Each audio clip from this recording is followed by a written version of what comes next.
시편 117편 1절 2절 말씀을 우리 맞추어서 함께 한 목소리로 보도록 하겠습니다. 너희 모든 나라들아 여호와를 찬양하며 너희 모든 백성들아 그를 찬송할지어다. 우리에게 향하신 여호와의 인자하심이 크시고 여호와의 진실하심이 영원함이로다. 할렐루야. 아멘.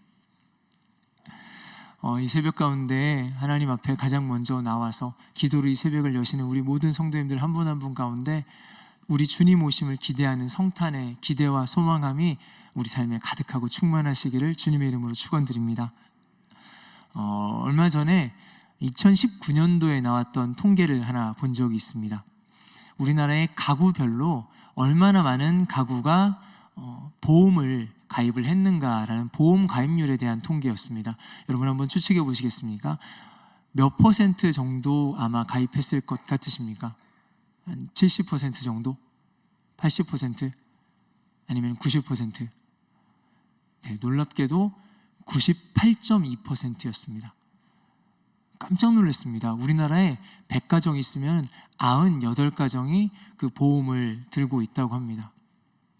물론 우리 사회가 그렇게 변해가고 있는 장면을 단적으로 보여주는 것이기도 하지만은 그 생각이 들었습니다. 사람들의 마음이 불안하구나. 무언가 우리 삶을 보장해 줄 수 있는 무언가를 그렇게 붙잡고 싶구나 하는 마음을 생각해 볼 수 있었습니다. 하루하루 다르게 세상이 변해갑니다. 그런데 그 중에서 우리 삶을 보장해 줄 수 있는 것이 무엇 하나도 보이지가 않습니다. 그렇다면은 사실은 그 무언가를 붙잡고 찾으려고 하지 않겠습니까? 우리의 삶이 그렇습니다. 늘 불안합니다. 우리의 내일이, 그리고 우리의 다음 주가, 우리의 다음 달이, 우리의 내년이 불안한 것이 사실 우리의 인생입니다.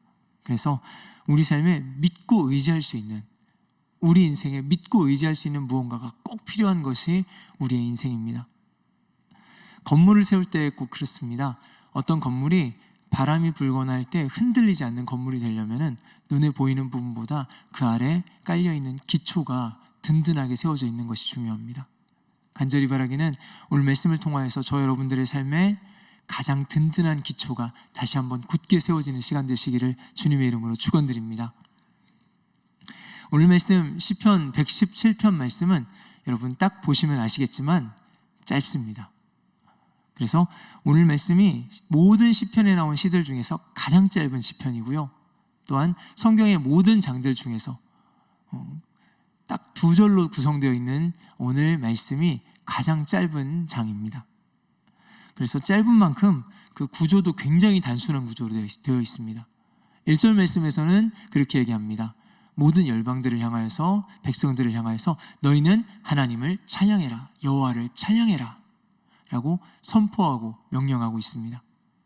그리고 2절 말씀에서는요, 그렇게 하나님을 찬양해야 될 이유에 대해서 이렇게 때문에 하나님을 찬양해라 라고 그 이유를 설명해 주고 있습니다.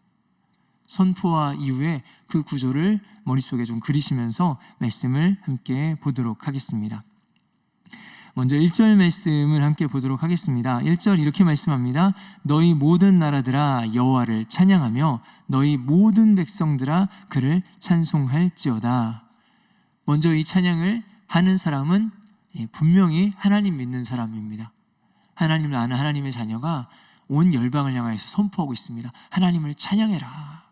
그런데 이 선포가 하나님을 찬양하면 좋겠습니다, 여러분 하나님을 좀 찬양하세요, 이런 정도의 의미가 아닙니다. 찬양할지어다라고 말하고 있습니다. 사실은 선포 그 이상입니다. 명령에 가깝습니다. 그리고 말씀을 듣는 사람들이 또한 있습니다. 모든 나라들을 향해서 이것을 선포합니다. 그리고 모든 백성들을 향해서 선포합니다. 제한이 없습니다. 그러니까 믿는 사람들 뿐만 아니라 믿지 않는 사람들을 통해서, 아니요, 온 땅의 온 인류를 향해서 선포되고 명령하시는 그 말씀이 바로 이 말씀입니다. 여호와를 찬양해라. 말씀을 보면서 그 생각을 했습니다. 우리는, 하나님 믿는 우리는 하나님 찬양하는 것이 너무너무 당연합니다. 너무너무 자연스럽습니다. 그런데 온 열방을 향해서 선포하는 이 선포를 볼 때, 그렇다면 믿지 않는 사람들은 어떨까? 믿지 않는 너희들까지도 모두 하나님을 찬양해라 선포한다면 그들 마음에 어떤 거부감이 일지 않을까라는 생각이 들기도 했습니다. 하나님을 찬양하는 것은 누구에게나 당연하다는 것을 전제하고 있습니다. 살아있는 존재라면, 이 세상을 살아가는 모든 인간이라면 다 하나님을 찬양해야 한다고 전제하고 오늘 말씀을 시작하고 있습니다. 그렇다면 설명이 있어야 됩니다. 이것을 이해할 수 없는 사람들에게도 분명히 납득할 만한 어떤 이유가 있어야 됩니다. 그래서 2절 말씀에 우리가 왜 하나님을 찬양해야 하는지, 그렇게 명령할 정도로 강력하게 말씀하실 수 있는 그 찬양해야 할 이유에 대해서 설명을 해 주어야 하는 것이 바로 2절 말씀입니다. 앞서서 구조에 대해서 말씀드릴 때 1절은 명령이라고 말씀드렸고요, 2절은 그 이유라고 말씀드렸습니다. 하나님을 찬양해라, 왜냐하면 이런 이유가 있기 때문이다. 오늘 성경 말씀에서는 여호와의 인자하심이 크시고 여호와의 진실하심이 영원함이로다 라고 표현되고 있습니다. 그래서 사실은 무엇 때문이다라는 그 뉘앙스가 아주 강하게 드러나지 않지만은 여러분 영어 번역도 그렇고요, 그리고 성경 원어에도 무엇 때문이다, 왜냐하면 무엇 때문이다라는 표현이 정확하게 단어로 명시가 되어 있습니다. 그래서 이 이유를 우리가 생각하면서 이 말씀을 함께 보면 좋겠습니다. 그렇게 우리가 하나님을 찬양해야 될 첫 번째 이유에 대해서 오늘 2절 말씀은 이렇게 선포하고 있습니다.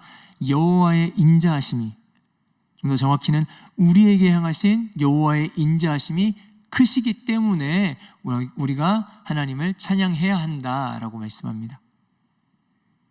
여호와의 인자하심이 크시기 때문이다라고 합니다. 인자하다라고 했을 때 여러분 어떤 이미지가 연상이 되십니까? 저는 인자하다라고 했을 때 그런 이미지가 떠오릅니다. 머리가 백발인 아주 인상이 좋은 한 할아버지가 옆에서 막 짓궂게 장난을 치고 있는 그 손주를 바라보면서 허허허 웃고 있는 그런 모습을 떠올리게 됩니다. 인자하다, 자비롭고 친절하고 관대한 모습을 보여주는 것이 인자하다라고 생각할 그런 그 이미지입니다. 우리가 흔히 생각하는 이미지가 바로 그렇습니다. 그런데 사람의 인자라고 했을 때 여러분, 사람의 인자함은 분명한 한계가 있습니다. 어떤 사람이 참 인자한 사람이야 라고 생각했었는데 사실은 그 사람이 참을 수 있는 그 어떤 한계점을 넘어서는 순간에 더 이상 그 사람은 인자한 사람일 수가 없습니다. 우리도 대부분 다른 사람들에게 인자하고 싶어 하지만 우리 스스로 알고 있습니다. 그 어떤 선을 넘어갈 때, 내가 감당할 수 있는 그 어떤 선을 넘어갈 때 우리는 더 이상 인자한 사람이기가 어렵습니다. 사울 왕이 다윗을 처음 만났을 때 다윗을 참 귀하게 보았던 것 같습니다. 그래서 그가 전쟁에 나갈 수 있도록 허락했습니다. 그리고 나중에 사울이 그 다윗을 자기 곁에 가까이 두었습니다. 그리고 다윗을 그 나라의 군대 장관으로까지 세우기까지 했었습니다. 그런데 그 마음 가운데 자꾸 불편한 마음이 일어납니다. 다윗이 백성들의 마음을 얻고 다윗이 승승장구하고 그렇게 쭉쭉 올라가는 것을 보면서 이 마음의 불편함이 쌓여가다 보니까 어느 순간에 사울이 다윗을 보기만 하면 죽이려고 달려드는 그러한 모습으로 바뀌어버리고 맙니다. 사람의 인자라는 것이 그렇습니다. 사람의 인자는 바뀌고 변할 수 있습니다. 그리고 그 사람의 인자라는 것이 한계가 분명히 있습니다. 어떤 사람은 좀 더 인자한 사람처럼 보이고 어떤 사람은 좀 덜 인자한 사람처럼 보이지만은 어떤 사람은 인자함의 한계를 맞이한 사람이 있고요, 어떤 사람은 그 사람의 인자함의 그 한계를 아직 맞이하지 않은 사람이 있을 뿐입니다. 사람의 인자는 한계가 있습니다. 반면에 오늘 성경이 말씀하는 인자는 헤세드라는 단어입니다. 인애라는 단어입니다. 우리를 향한 하나님께서 그 하나님의 백성들에게 보여주시는 자비하심, 하나님의 친절하심, 하나님의 그 사랑과 선하심을 뜻하는 단어가 이 헤세드입니다. 그런데 사실은 이 헤세드라는 단어보다 더 크게 마음에 와 닿았던 단어가 있습니다. 그것이 무엇이냐면 하나님의 인자가 크시다라고 표현하는 이 크시다라는 표현이었습니다. 2절 말씀에 크다라는 의미로 사용된 히브리어가 가바르라는 단어입니다. 근데 이 단어의 원래 의미가 강력하다, 압도하다라는 뜻입니다. 굉장히 의아했습니다. 하나님의 인자가 사람의 인자보다 훨씬 더 크시구나, 그래 하나님의 인자가 더 많이 크시구나 라고 생각했었습니다. 그런데 이 단어를 보니까 전혀 그런 뉘앙스가 아닙니다. 작다 크다의 개념이 아닙니다. 좀 더 낫다의 개념이 아닙니다. 유일한 무언가를 말하고 있습니다. 압도적인 하나님의 사랑을 표현하고 있습니다. 그래서 오늘 말씀의 단어의 뜻 그대로 말씀을 번역해 보자면은 우리를 향한 우리 하나님의 사랑이 압도적이십니다. 강력하십니다 라는 정도의 표현이 될 것 같습니다. 우리를 향하신 하나님의 사랑이 좀 더 크다, 좀 더 대단하다, 우리가 생각한 것보다 좀 더 놀라우시네, 이 정도가 아닙니다. 하나님의 사랑이 압도적입니다. 저와 여러분을 향한 우리 주님의 사랑이 압도적인 사랑인 줄 믿으시기를 바랍니다. 처음에 헤세드라는 단어를 보았을 때 가지고 있는 이미지가 그랬습니다. 이내 하나님의 사랑, 하나님이 인자하시고 부드럽고 온유한 하나님의 그 사랑을 생각하게 됐습니다. 그런데 말씀을 하나하나 확인하다 보니까 그 정도가 아니었습니다. 우리를 향한 하나님의 그 사랑이 압도적인 사랑입니다. 그래서 특별히 이 압도적인 사랑이라는 이 단어가 어디에 사용되는 단어인가 봤더니 전쟁의 그 상황을 설명하는 단어입니다. 어느 나라와 어느 나라가 상대해서 전쟁이 벌어졌는데 어느 나라가 다른 한 나라를 압도해서 완전히 승리하는 그런 장면. 그래서 강력하다, 압도하다라는 표현을 나타내는 표현이 사실 오늘 말씀에 나온 이 단어입니다. 그런데 우리 하나님의 그 사랑이 그렇게 압도적이다라고 말씀하고 계십니다. 그래서 이보다 확고한 사랑이 없습니다. 세상이 그 어떤 것도 이런 압도적인 사랑을 바꾸거나 흔들어 놓을 수 없는 줄 믿습니다. 그래서 로마서 8장에 여러분 우리가 다 아는 그 말씀에 너무나 분명하고 확신 있게 선포하고 있습니다. 그러나 이 모든 일에 우리를 사랑하시는 이로 말미암아 우리가 넉넉히 이기느니라. 내가 확신하노니 사망이나 생명이나 천사들이나 권세자들이나 현재 일이나 장래 일이나 능력이나 높음이나 깊음이나 다른 어떤 피조물이라도 우리 주 그리스도 예수 안에 있는 하나님의 사랑에서 끊을 수 없느니라. 하나님의 사랑에서 끊을 수 없느니라. 아멘. 그 무엇도 우리를 하나님의 사랑에서 끊을 수 없는 그러한 압도적인 사랑이 우리를 향하신 하나님의 인자하심입니다. 외부로부터의 어떤 공격들 뿐만이 아닙니다. 우리 안에 있는 것들도 마찬가지입니다. 우리 안에 있는 우리의 약함과 우리의 추함과 때로는 우리의 악함까지도 그 어떤 우리의 모습이라 할지라도 우리를 우리 주 그리스도 예수 안에 있는 하나님의 사랑에서 끊을 수 없는 줄 믿습니다. 그래서 메시지 성경에서는 이 말씀을 아예 이렇게까지 번역했습니다. 그분의 사랑이 우리 삶을 사로잡았다라고 표현합니다. 여러분, 우리를 향한 압도적인 그 하나님의 사랑에 완전히 사로잡힌 바 되는 저와 여러분의 삶 되시기를 주의 이름으로 축원드립니다. 그렇다면 그 뒤에 나타나는 여호와의 진실하심은 어떠한 의미였을까요? 진실하심을 표현하는 원어인 MS는 확고하다, 신실하다, 그리고 진리라는 뜻으로 사용됩니다. 우리가 보통 저 사람이 진실하구나 라는 생각을 했을 때 어떤 정도의 느낌으로 이 말을 사용하십니까? 저 사람은 거짓말도 하지 않고 참 정직해, 솔직해, 그래서 저 사람은 참 진실한 사람이야 하는 정도로 우리는 보통 말을 사용할 겁니다. 그런데요, 오늘 말씀에 나타난 이 MS는 그 정도로 쓰이는 단어가 아닙니다. 진리가 어떤 상황과 환경에서 왔다 갔다 한다면 그것은 더 이상 진리가 아닙니다. 진리는 변하지 않는 것, 늘 동일하게 꾸준하게 유지할 수 있는 것, 그것이 진리입니다. 그런데 오늘 우리 하나님의 그 진실하심, 우리 하나님이 어떤 분이신가를 설명하는 그 말이 바로 그 진리입니다. 왔다 갔다 하지 않으십니다. 변하지 않으십니다. 우왕좌왕하지 않으십니다. 우리 하나님의 사랑이 확고하십니다. 절대 흔들리지 않으시는 우리 하나님이신 줄 믿습니다. 우리 인생이 늘 흔들리기 때문에 불안합니다. 늘 왔다 갔다 하기 때문에 우리 마음이 안정되지가 않습니다. 그런데 우리 하나님께서는 절대로 흔들리지 않으시는 하나님이신 줄 믿습니다. 우리가 붙잡아야 될 바가 너무나 명확합니다. 국민학교 때 체육 시간에 운동장에 나와서 웅성거리는 아이들을 머릿속에 한번 그려보시겠습니까?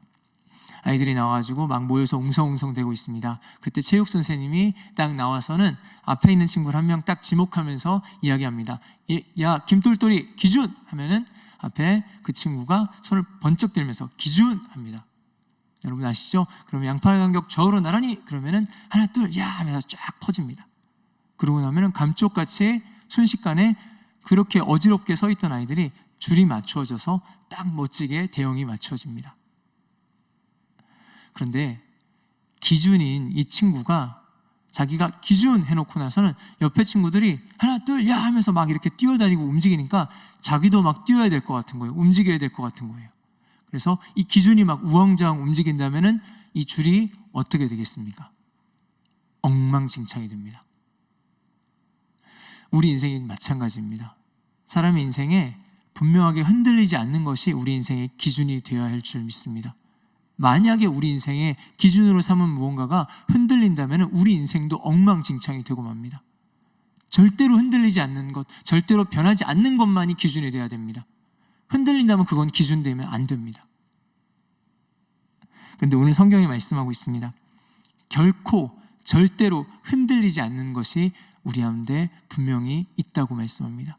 바로 우리 하나님이십니다. 그 하나님이 우리를 확고하게 사랑하시는데 그 하나님이 결코 변하지 않는 진리 되시는 하나님이시라고 말씀하고 있습니다. 여러분 간절히 바라기는 우리 안에 결코 변하지 않는 그것을 우리 삶의 기준으로 흔들리지 않는 기준으로 붙잡고 살아갈 수 있는 저와 여러분들 되시기를 바랍니다. 말씀을 정리합니다. 오늘 시편 말씀을 보면요, 모든 사람을 향해서 굉장히 자신 있게 선포합니다. 그것이 당연하다는 듯이 말씀하고 있습니다. 여호와를 찬양해라. 근데 그 이유가 무엇이냐면 우리 하나님이 우리를 사랑하시는 그 사랑이 확고하시기 때문이랍니다. 그리고 그 하나님께서 변하지 않는 그 압도적인 사랑이 결코 변하지 않는 사랑이시기 때문에, 흔들리지 않는 사랑이시기 때문에 너희들은, 모든 사람들아 너희는 하나님을 찬양해라 라고 말씀하고 있습니다. 때로는 우리가 그럴 때가 있습니다. 우리가 하나님을 믿는데도, 분명히 하나님을 믿는데도 압도적인 하나님의 사랑이 압도되는 것이 아니라 사실은 우리 눈앞에 닥쳐온 그런 문제들과 상황들, 그리고 아픈 것, 그 고통스러운 것에 우리가 압도될 때가 종종 있습니다. 얼마 전 저희 아들이 엄지손가락에 꽤나 깊이 그 가시가 박혔었습니다. 근데 가시를 뽑고 났는데도 한참을 이렇게 빨갛게 부어가지고 욱신욱신 하는 겁니다. 사람이 그런 일을 겪을 때 어떻게 됩니까? 온 신경이 이 손가락에 집중됩니다. 아프지 않고 하찮다는 것이 아닙니다. 분명히 아픕니다. 너무 고통스럽고 힘듭니다. 그런데 정말로 온 신경이 이 손가락에 집중됩니다.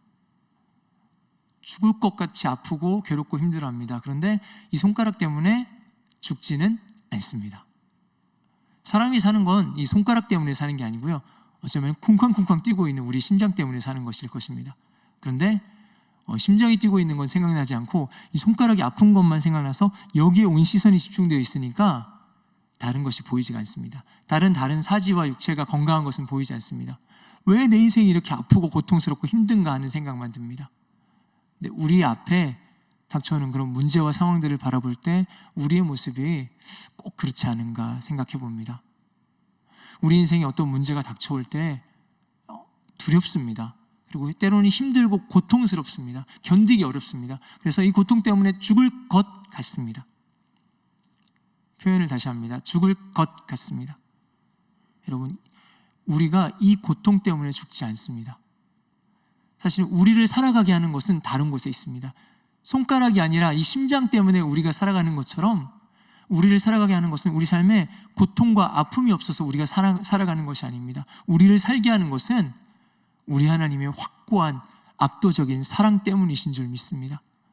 그렇게 사랑받기 때문에 힘든 일이 있어도 견뎌냅니다. 그렇게 사랑받기 때문에 우리가 어려운 일이 있어도 참고 이겨내게 됩니다. 그리고 그 사랑 가운데서 다시 한번 일어나게 됩니다. 그래서 성경 연구가인 매튜 헨리는 오늘 시편 117편을 성경 중에서 가장 달콤한 시편이라고 말씀합니다. 하나님의 사랑이 그렇게 잘 드러난 가장 달콤한 시편이 바로 오늘 말씀 117편이라고 이야기했습니다. 여러분, 저와 여러분이 그 하나님의 사랑을 분명하게 붙잡고 어떤 문제나 상황의 시선을 빼앗기지 않고 그 하나님의 사랑에 우리의 마음을 고정하는 저와 여러분들 되시기를 원합니다. 그래서 우리가 순간순간에 이 하나님이 나를 이렇게 사랑하시는구나 하는 그 마음을 가지고 이렇게 고백해 볼 수 있었으면 좋겠습니다.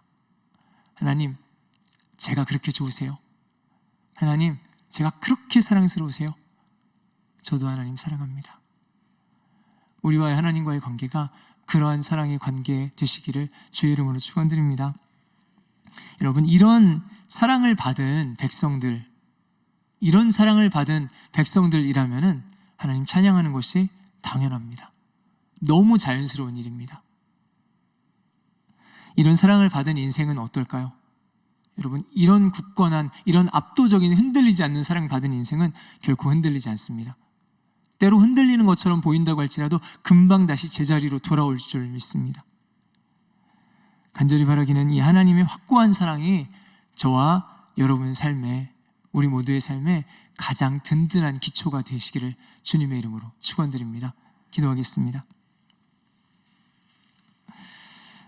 이 시간 함께 기도하실 때에 하나님, 나를 향하신 하나님의 사랑을 내가 잊지 않고 늘 기억할 수 있도록 하나님 나를 붙잡아 주십시오. 나에게 믿음을 더해 주십시오. 기도하시고, 하나님, 나를 향한 하나님의 그 사랑이 내 삶에 흔들리지 않는 기초가, 기준이 될 수 있게 하여 달라고 기도하시고, 또한 그 하나님의 사랑을 붙들고 살아갈 때 눈앞에 닥쳐오는 모든 어려움이나 환난이나 이 모든 아픔들을 능히 감당해내고 이겨낼 수 있는 그런 하나님의 사랑으로 살아갈 수 있도록 주님 나를 붙잡아 달라고 우리 함께 기도하시고, 또한 각자의 기도 제목을 가지고 교회와 공동체를 위해서 함께 기도하시다 돌아가도록 하겠습니다. 함께 기도하겠습니다.